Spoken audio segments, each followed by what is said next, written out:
बच्चों जिस चीज़ का हम लोग वेट कर रहे थे, तुम लोग वेट कर रहे थे, वो फाइनली हो गया। कल देर शाम सीबीएसई ने कॉपी रीचेकिंग का नोटिस जो है क्लास 10-12 का वो जारी कर दिया है। डेट्स कब से कब हैं वो मैं तुमको बता दूंगा। लेकिन इस वक्त सबके मन में एक सवाल है कि सर कॉपी रीचेकिंग के लिए हमें जाना चाहिए कि नहीं जाना चाहिए। ठीक है, मार्क्स बढ़ते हैं कि नहीं बढ़ते हैं, फालतू के पैसे वेस्ट हो जाते हैं, सीबीएसई पैसा खाती है, क्या करती है, सब कुछ। इस वक्त मैं बाहर में हूँ बच्चों, कुछ अर्जेंट काम से बाहर में हूँ, तो मैं तुमको यहीं से गाइड कर रहा हूँ। बहुत केयरफुली सुनना, छोटा सा वीडियो रहेगा।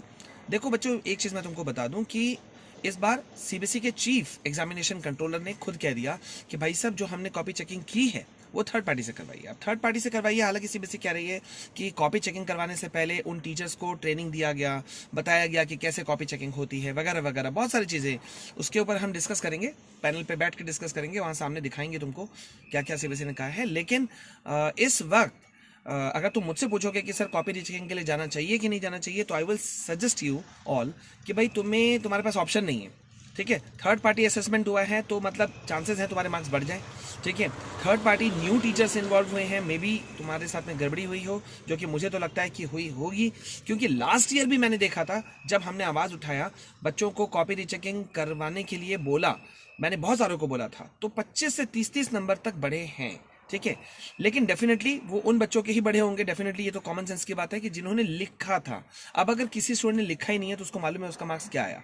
लेकिन अगर कोई कहता है कि उसके मार्क्स 8, 9, 10, 12, 15 आए हैं, 20, 25 आए हैं, और उसने पूरा लिखा था, सारा अटेम्प्ट किया था, उसने कॉपी को घर जाके भी चेक किया था कि कितना मार्क्स आ सकता है, नहीं आ सकता है, रीटोटलिंग मतलब घर में जाके खुद से असेसमेंट किया था, और if you are fully confident, तो मेरे ख्याल से तुम्हें इसके लिए जाना चाहिए।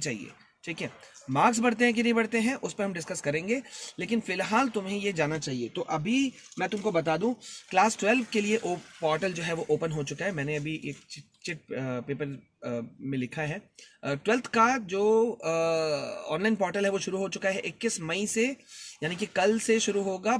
27 मई तक के अंदर में तुम्हें अप्लाई करना है for the scan copy of your answer sheet. ठीक है, उसके लिए तुम्हें 12th वाले बच्चों को 700 रुपये लगेगा। ठीक है, 10th वाले बच्चों का जो टाइम पोर्टल ओपन हो रहा है वो हो रहा है 27 मई से 2 जून के बीच में, और उनको पर सब्जेक्ट 500 रुपये लगेगा। अब तुम बोलोगे सर ये पैसा खाने का धंधा है। अब जो है सो है, मैंने तो नाम दिया था इसे गंदा धंधा। ठीक है, ओके।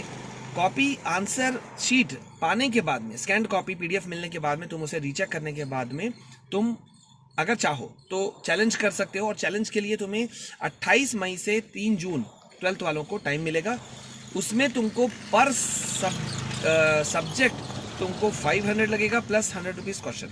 इसी तरह से मतलब पर क्वेश्चन तुमको 100 लगेगा। इसी तरह से क्लास 10th वालों के लिए कॉपी रीचेकिंग जो है वो 3 जून से 7 जून के बीच में अप्लाई करना होगा। ठीक है, ऑनलाइन अप्लाई है, तो ये तुम्हें मेरे ख्याल से जाना चाहिए। अगर तुम श्योर हो, गो फॉर इट, क्योंकि ऑप्शन नहीं है। साल बर्बाद करने से अच्छा है कि 500-700 रुपये बर्बाद कर लो। ठीक है, मेरा सजेशन यही है, बाकी तुम कमेंट में बताओ तुम क्या सोचते हो। ठीक है, मिलते हैं एक और इंपॉर्टेंट वीडियो में थोड़ी देर बाद।